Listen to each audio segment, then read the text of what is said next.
بسم اللہ الرحمن الرحیم۔ حضور اکرم صلی اللہ علیہ وسلم نے فرمایا کہ جب لوگ جنت میں جا رہے ہو تو آبیش کرنی کو جنت کے دروازے پر روک لیا جائے گا۔ حضرت آبیش کرنی کون ہے؟ آج ہم اس ویڈیو میں یہی جانتے ہیں۔ ایک سائل نے سوال کیا کہ یا رسول اللہ صلی اللہ علیہ وسلم قیامت کب آئے گی؟ تو آپ صلی اللہ علیہ وسلم نے ارشاد فرمایا مجھے نہیں معلوم کب آئے گی۔ تو سائل نے کہا کوئی نشانی تو بتا دو۔ تو آپ صلی اللہ علیہ وسلم نے فرمایا جب اولاد اپنی ماں کو ذلیل کرے گی تو قیامت آئے گی۔ حضور صلی اللہ علیہ وسلم نے حضرت عمر اور حضرت علی سے کہا کہ تمہاری دور میں ایک شخص ہوگا جس کا نام ہوگا آبیش بن عامر، درمیانہ قد، رنگ کالا، جسم پر ایک سفید داغ۔ حضور صلی اللہ علیہ وسلم نے ان کا حیلہ ایسے بیان کیا جیسے سامنے دیکھ رہے ہیں۔ وہ آئے گا، جب وہ آئے تو تم دونوں اس سے دعا کروا لینا۔ حضرت عمر اور حضرت علی کو آبیش کرنے کی دعا کی ضرورت نہیں تھی۔ یہ امت کو پیغام پہنچانے کے لیے ہے کہ ماں کا کیا مقام ہے۔ حضرت عمر رضی اللہ تعالیٰ عنہ حیران ہو گئے اور سوچنے لگے کہ حضور صلی اللہ علیہ وسلم کیا کہہ رہے ہیں کہ ہم آبیش سے دعا کروائے۔ تو حضور صلی اللہ علیہ وسلم نے فرمایا عمر، علی، آبیش نے ماں کی خدمت اس طرح کی ہے، جب وہ ہاتھ اٹھاتا ہے تو اللہ اس کی دعا کو خالی نہیں جانے دیتا۔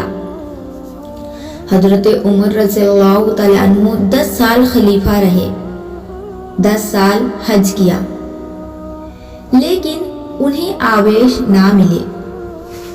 ایک دن سارے حاجیوں کو اکٹھا کر لیا اور کہا کہ تمام حاجی کھڑے ہو جاؤ۔ آپ کے حکم پر تمام حاجی کھڑے ہو گئے۔ پھر کہا کہ سب بیٹھ جاؤ، صرف یمن والے کھڑے رہو۔ تو سب بیٹھ گئے اور یمن والے کھڑے رہے۔ پھر کہا کہ یمن والے سارے بیٹھ جاؤ، صرف مراد قبلہ کھڑا رہے۔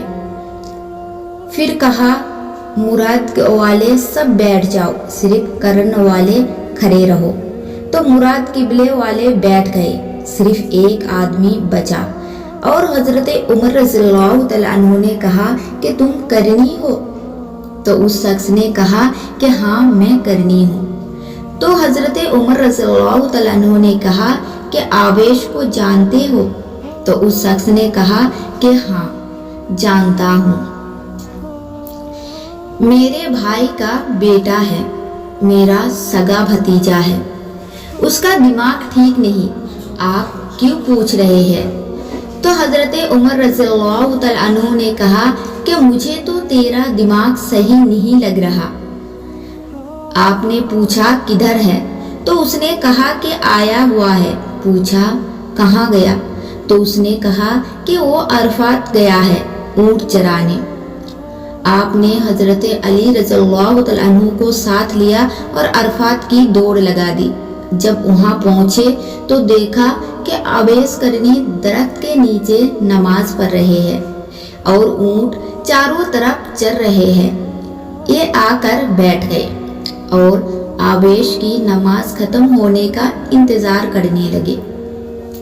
جب حضرت آبیش نے محسوس کیا کہ 2 آدمی آ گئے تو انہوں نے نماز مختصر کر دی، سلام پھیرا۔